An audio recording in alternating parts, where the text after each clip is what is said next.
ഫ്രൂട്ടാ ലഞ്ചിനും സ്നാക്സിനും തന്നതൊക്കെ തിന്നജ് എന്താ ഇഷ്ടപ്പെടാഞ്ഞു? അന്റെ ഒക്കെ ഒരു ഭാഗ്യം. ഞാൻ അങ്ങനെ ആലോചിച്ച കൊച്ചിന്റെ ചെറുപ്പകാലത്തൊക്കെ എങ്ങനെയാ വെച്ചാൽ സ്കൂൾക്ക് ചോറാണ് കൊണ്ടുപോവുക. ചോറും കൊണ്ടുപോകില്ല, പാത്രം കൊണ്ടുപോകുക, പ്ലേറ്റ് സ്റ്റീലിന്റെ.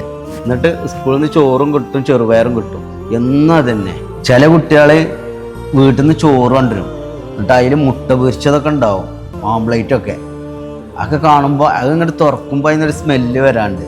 എന്നിട്ട് ഓല ആംപ്ലേറ്റ് ഇങ്ങനെ എടുത്തിട്ട് ആ മുട്ട ഇങ്ങനെ ഇതാക്കിയിട്ട് ആ ചോറിന്ന് വേറെ അടപ്പിൻ്റെ ഉള്ളിൽ വെച്ചിട്ട് അതിങ്ങനെ തിന്നുമ്പോൾ അത് ആ ഒരു അങ്ങനെ അതിനൊരു പൊട്ട് കിട്ടിയെങ്കിന്ന് വരെ തോന്നിയൊരു കാലം ഉണ്ടായിരുന്നു. അതായത് ഒരു മുട്ടൻ്റെ ഒരു പൊട്ട്, ഒരു ആംപ്ലേറ്റിൻ്റെ ഒരു പൊട്ട് കിട്ടാനും കൂടി ഗതിയില്ലാത്തൊരവസ്ഥയിലൂടെ വളർന്നു വലുതായതാണ് ഞാൻ.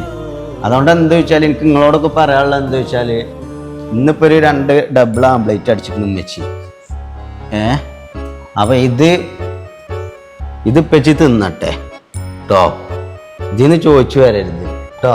അതൊക്കെ അവിടെ നിർത്തിക്കളിട്ട് നിങ്ങളാ സെന്റിമെന്റൽ കഥ ആ കഥ തുടങ്ങിയപ്പോഴേ മനസ്സിലായിക്കണത് ദൈക്കുള്ള പോക്കാണ് എന്നുള്ളത്. ഞാൻ ഐറ്റങ്ങൾക്ക് ചായക്കടിക്ക് ഉണ്ടാക്കിയതാണ്. ഇത് ഇത് ഞാൻ എന്റെ അവസ്ഥ ഇതീക്ക് ആ കഥയും പറഞ്ഞു കൊറേ അതിന്റെ കാലം കഴിഞ്ഞു. ആരോടൊപ്പം ഈ കഥയൊക്കെ പറഞ്ഞ ഡബിൾ